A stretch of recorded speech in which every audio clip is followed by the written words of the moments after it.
Yo yo yo, c'est Balou, deuxième vidéo de la soirée avec le frérot Louis A. Et n'oubliez pas, allez checker son clip. J'ai besoin de ton love.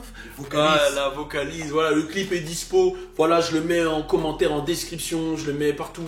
Allez checker, allez donner la force, on fait tout en indé, on fait tout nous-mêmes. On a besoin de l'énergie de la Plug Nation. Allez mettre un commentaire, ceux qui voient la vidéo, allez mettre des flammes sur le clip, allez mettre un commentaire. Voilà, donnez de l'amour. Bon, allez écoutez le son, il est dispo partout, au streaming, partout. Et le clip il est lourd, hein. On s'est un peu démarqué là, vraiment. On a bossé.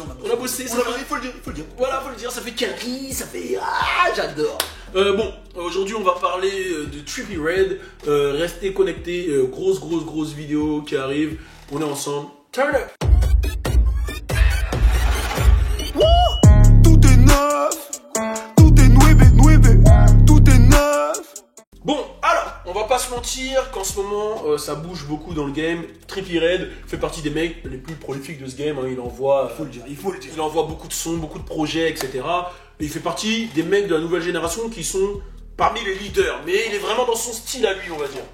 Donc voilà, moi c'est un mec que j'admire parce que il est pas mainstream, il est pas underground. Il est Trippie Redd en fait. Voilà, il est entre les... Il est entre les deux. Ouais, on va dire ça. Il a sa propre audience, il a ses concerts, il fait son oseille, il est là depuis quand même 3 ans. Et tu sens pas de relâchement, tu sens qu'une évolution musicale, etc. Il donne du clout aux gens, il donne de la force. Je pense qu'il a ramené, c'est l'un des seuls rappeurs américains qui a ramené Youf D carrément sur son projet, un rappeur français. Grosse force à Youf D. Et puis, non, moi j'aime vraiment beaucoup ce qu'il propose. Et là, il propose un projet rock qui arrive très prochainement. Ouais. Et c'est vrai qu'on sent qu'il y a de plus en plus ce genre d'influence. Moi, voilà, je sais que ça, c'est des sujets que toi, tu maîtrises encore plus que moi. Qu'est-ce que tu penses de ce choix de Trippie Redd? Qu'est-ce que tu penses de ce mélange de styles qu'il y a en ce moment? Trippie, déjà, faut avouer que quand on l'a connu, il avait déjà ce délire un peu rock dans sa voix. Comment il gueulait, comment il faisait tous ces trucs. Je pense à son son Roméo et Juliette, je pense à... Your love is my medicine. Ouh, je pense à... Your love. Non, faut avouer qu'il a le truc. Et Balou est venu au studio. Ouais. D'ailleurs, il a un son enregistré au studio. Non. Si vous voulez son son, allez tous me DM. Je l'envoie à celui qui m'envoie la meilleure disquette. La meilleure disquette, comme on disait dans le Ah oui, parce qu'on a lancé un Ton Love Challenge. Ton Love Challenge, celui qui m'envoie le meilleur délire. Voilà, J'explique. Vas-y, explique-le. Ton Love Challenge, c'est quoi? C'est on part en couille de cette vidéo. Ton Love Challenge, c'est quoi? C'est voilà. Ton Love, c'est le son de Louis. Voilà, tu vas le streamer, tu vas le checker, le clip, commentaire. Et justement, si t'es un bon tchatcheur et que tu sais tchatcher, c'est-à-dire, voilà, tu te mets dans une situation, voilà, on sait jamais, là, il y a une petite que tu veux gérer mais qui croit que t'es un charreau, tu dois lui placer des disquettes. Bah, tu te filmes en train de placer la disquette, tu peux envoyer les conversations, celui qui a la meilleure disquette. C'est quoi, carrément, on fait même un clip avec lui qui fait une disquette, je sais pas, on trouve un délire, on fait un clip bis. Et je lui envoie aussi l'exclu de Balou. Hein. Oh non! Je lui envoie l'exclu de Balou, il faut l'envoyer. Bon bref, allez, on parle de Trippie. Ouais. Et je disais, Trippie, il a toujours eu ce style un peu rock. On connaît ses relations avec XXX, Fuck Love, tous ces délires de sons. J'ai plein de sons en tête, mais frère, j'arrive même pas à tous les dire. Il avait fait un son avec Swelly aussi, qui était chaud. Enfin voilà, Trippie, on connaît tous ses sons et on voit son délire rock. Même dans son visuel, il est rockstar. Même dans son visuel, il est super rockstar. Comment il s'habille, les tatous, les locks rouges. Il est super extravagant. Et c'est ça qui fait Trippie, c'est qu'il est différent. Bon, au final, il va faire des feats, mais il va pas se mélanger avec tout le monde. Vous voyez ce que je veux dire? Et là, il propose un album rock. Moi, je pense que ce sera Travis Barker qui sera avec lui, du coup, pour cet album rock. On le connaît pour ses collabs avec Weezy, avec Machine Gun Kelly. Là, en plus, il avait fait un son il y a pas longtemps avec Machine Gun Kelly. Franchement, allez le streamer parce que c'est vraiment du lourd. Et on connaît aussi Trippie. Moi, je trouve que c'est aussi l'un des leaders de cette nouvelle génération dans ce délire, tu vois. Il a quand même fait connaître Yann Dior. Bon, Yann Dior, il avait déjà sa basse fan, mais il l'a fait connaître. Il a fait un clip avec lui, un morceau, je sais même plus comment il s'appelle le morceau. On va le trouver. On va être minutieux dans cette vidéo. Ah oui, il faut tout donner. Là, c'est Louis, aka Louis Iconic. Alors, Oh là là. yo tout le monde, c'est Louis Iconic. Louis et Chris Iconic, alors je vous explique. Quand j'ai des conversations avec eux deux, tu connais, moi je suis. Ah vas-y, c'est lourd, c'est nanana, eux ils sont là. Alors tu vois, non, 1884, c'est la création de Jésus. J'avoue, mon gars, Chris, faut qu'on fasse des vidéos avec lui là ici. Chris, ouais. Chris, on t'attend, Chris. Iconic, allez prendre ce Iconic merch, il a relancé une collection, allez checker, grosse force à Chris. Grosse force à On Chris. est ensemble, cheer.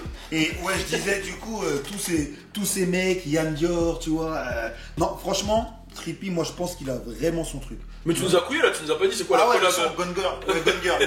Le son avec Yann Dior, Gone Girl, il a fait un clip d'ailleurs, allez le voir.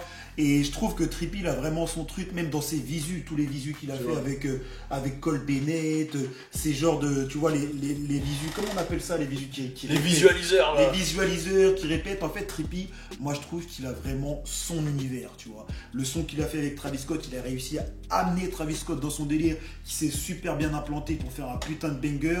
Et en fait, moi je trouve qu'il a ces deux styles. Il a ce style, puisqu'il kick aussi, on va dire, il kick. Il a ce style un peu bresson, rock, vraiment bresson. Et il a ce style vraiment planant, high, vraiment qui te fait planer. Là, on va voir ce qu'il va nous proposer en fait dans cet album.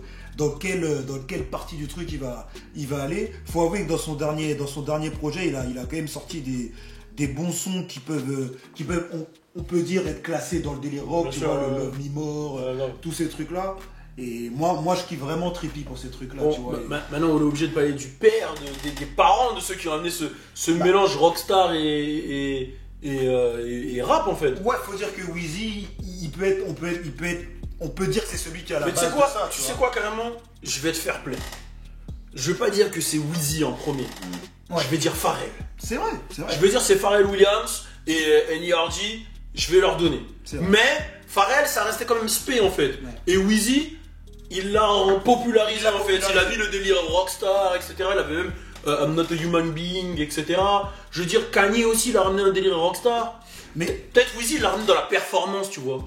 Il l'a ramené de la performance, mais là je suis en train de chercher un morceau de Trippy. Même il parle de ses idoles et tout, même il prend le flow de Wheezy. Tu vois duquel je parle là? C'est pas Rap Like Me? C'est pas Rap Like Me où il le fait celui-là? C'est un autre. Alors attendez, on va le chercher avec vous. Missing My Idols. Ah oui, Missing My Idols. Là il est vraiment en mode Wheezy. Ouais. Bon, on va se faire. Je le mets pas trop longtemps. Mais Missing My Idols, il est vraiment en mode Wheezy. Et c'est pour ça que moi je pensais à Wheezy. Mais je vois ce que tu veux dire. C'est vrai que Pharrell, en fait, il a vraiment ouvert le truc. Pharrell, il a vraiment ouvert le truc. Il est arrivé avec les skates, le côté. Lui, pour le coup, il faisait de la musique, tu vois, vraiment spé dans son délire. Il venait à Colette, donc il était un pied entre le côté musical rockstar, le côté un peu fashion, ceci, cela. Wheezy, il est vraiment arrivé avec tout le. Vraiment. Il a vraiment. Attends, quand t'écoutes celle-là de Wheezy par exemple. Prom Queen, bah oui. Ça, je trouve que c'est vraiment du. Bon, je la mets pas longtemps, mais allez écouter. Prom Queen de Wheezy. Et de toute façon, c'est tous les projets I'm Not a Human Being. Tu vois. Et au final, moi, je trouve que Wheezy, c'est pas incohérent qu'il fasse des feats avec XXXTentacion après le décès de celui-ci. Bien sûr, mais de toute façon, il avait déjà dit que c'était une inspiration de. Tu vois. De X, il avait déjà dit que Wheezy c'était une de ses inspirations. Et ce que j'aime bien en fait dans cette nouvelle génération, c'est que le hip-hop de base, c'est un style qui s'inspire de pas mal d'autres styles. Je pense à Afrika Bambaataa à l'époque, ils avaient repris un sample d'un allemand, ceci, cela, etc. Et ben, quand Lil Wayne il va piocher dans le rock et le hip-hopiser, tu vois, moi j'adore ça. Et il y a de plus en plus de ça, même pas que dans les codes musicaux, mais dans les codes même scéniques. C'est-à-dire que les jeunes, ils font quoi? Maintenant, ils font du crowd surfing. C'est-à-dire ils sautent dans la scène. Même toi, t'es chaud. Vrai, je suis issu de ça. Ouais, quand tu fais le Aoda Gang Tour, quand on fait le Superstar on Tour, et que tu sautes dans le public, que tout le monde te porte et tout, c'est totalement rockstar. Et c'est beau de lier. C'est ce que j'aime bien, c'est le partage. Tu m'as fait flipper. C'est bien rendu. C'est beau ce mélange de partage et de culture, et moi j'aime bien. On peut parler aussi d'un mec comme Post Malone, tu vois, c'est clairement. Il y avait carrément ce débat, les gens ils disaient est-ce que c'est un culture vulture, tu vois. Mais ça, toi, on a fait ce débat, mais t'étais pas là qu'on avait fait si, je crois que j'étais là, à moitié. J'allais te dire, est-ce que pour toi c'est un culture vulture? En vrai, non, tu vois, quand il a commencé Too Young, tous ces trucs-là, c'est des trucs avec beaucoup de subs, tu vois. White Iverson, en vrai, même descendez dans son Insta à Post Malone, plus tu descends, plus tu vois que le mec est. En vrai, il est vraiment issu de ce hip-hop shit, tu vois. Donc moi, je pense que Post Malone, non, c'est pas un culture vulture. Chez Charlemagne de God, il est pas d'accord. Il est pas d'accord, mais vas-y. Il a dit c'est la version blanche de Futur. Ouais, gros, non, ça c'est n'importe quoi. Gros, c'est n'importe quoi. Charlemagne de God, je suis un grand fan, mais là c'est n'importe quoi. Tu vas voir dans les commentaires d'académique, tout le monde lui dit, wesh, gros, Futur c'est Futur, Post c'est Post. Non, mais il y en a plein. Il y a Lil Peep, il y en a plein qu'on fait. Il y en a plein qu'on fait le délire, et j'ai envie de parler des Lil Nas X aussi, qu'on ramené le truc à la country aussi, tu vois. RMA en ce moment, comment on dit? Rumor, tu vois. Tu vois, lui aussi, allez voir son clip, d'ailleurs, c'est du très très sale. Et lui aussi, il a ramené, ils ont carrément amené un autre délire encore que le rock, ce truc, tu vois. Mais c'est ce que j'ai dit, la culture hip-hop, elle s'imprègne de plein de styles, en fait. Et c'est beau, même aujourd'hui, même pendant une période, même toujours, hein. Je pense à des Swahili, French Montana qui reprenaient un peu les sounds afro. C'est vrai. Moi, je vois pas ça en culture, je vois ça en partage, en fait, tu vois. C'est comme quand il y a eu le délire de Drake qui allait prendre les délires jamaïcains, etc. Les gens, ils lui reprochaient d'être une culture. Mais il leur donnait du cloud quand même. Il leur donnait du cloud et il bossait avec eux, etc. Tu vois. Il leur donnait quand même beaucoup de cloud, tu vois. Après, on peut parler aussi du sampling, de Kanye West, Noah. Ah, ça peut durer. Ça peut durer des heures, mais en fait, le truc qu'on veut dire, c'est que le hip-hop aujourd'hui, c'est pas juste, voilà, t'arrives, tu rappes sur un beat. Non, il y a vraiment une recherche artistique chez tous ces petits. Et il y a toujours le côté rap aussi. Des mecs comme YBN Corday, ils sont toujours dans le kickage pur. Et je trouve qu'aujourd'hui, on a vraiment. En fait, il y a tout. Il y a tout. Aujourd'hui, il y a plus de. Tu veux écouter du R&B, il y a des petits jeunes qui le font. Il y a des YK Osiris, il y en a plein. Il y a Jack Wiz, il y en a plein. Tu veux écouter du son emo? Il y a une playlist emo de Louis Aoda. Il y a une playlist emo de Louis Aoda. Tu vois, elle s'appelle comment la playlist? Je sais plus. Attends. il va retrouver sa playlist. Moi, je vais faire la pub de la mienne. Il y a une playlist où tu veux des petits qui parlent que de drip, de hardcore. Tu vas sur New Drip. T'as capté? Tu veux une playlist commerciale, tu vas sur Rapfire. Putain, mais attendez, je la retrouve. Quand je dis commercial, c'est mainstream, tu vois. Le frérot, il est en train de chercher sa playlist. En tout cas, il y a emo dedans. Emo song, tu vois. Emo song, c'est un jeu de mots avec émotion, emo song. Allez voir, il y a de tout, franchement. Emo song, tu vois. Il y a Sibioni aussi qui a sa playlist. Sibi, c'est quoi ta playlist? Dans le lab, la playlist. Allez, follow le média. En vrai, aujourd'hui, il y a de tout. Grâce à Internet. Il y a des déchets, c'est vrai. Mais il y a aussi beaucoup de qualité. Il faut aller piocher, aller chercher. Et moi, j'aime bien ce style des jeunes qui prennent des côtés. Ils prennent des risques. C'est des risques. En vrai, c'est des risques. Que tu sais pas comment les gens vont réagir, etc. Et moi, j'adore ça. Et moi, je kiffe. Rien à dire. J'adore. Tout simplement, moi, je dis oui. Moi, vas-y. Bon, bah, sur ce, merci. C'était une bonne vidéo. C'était une bonne vidéo, très bonne vidéo. Merci, ça fait plaisir. On se donne rendez-vous demain. Je vais arrêter cette voix. On se donne rendez-vous demain. Vidéo sur Lil Uzi avec Fodje. Ok, j'y vais. C'est parti. Ciao. Tout est nouveau concept, nouveau concert sur le CV. Tout est neuf.